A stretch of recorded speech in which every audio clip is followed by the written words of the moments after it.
அலங்கிடும் விஜயா மரணத்தின் தன்மை சொல்வே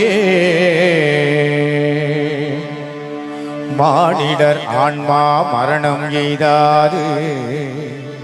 மறுபடி பிறந்திருக்கும் மேனியை கொள்வாய் மேனியை கொள்வாய்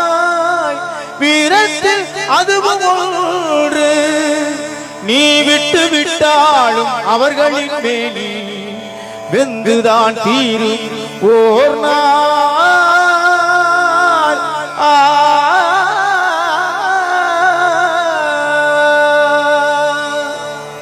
என்னை அறிந்தாய் எல்லா உயிரும் எனதென்றும் அறிந்து கொண்டாய் கண்ணன் மனது கல்மனதென்றோ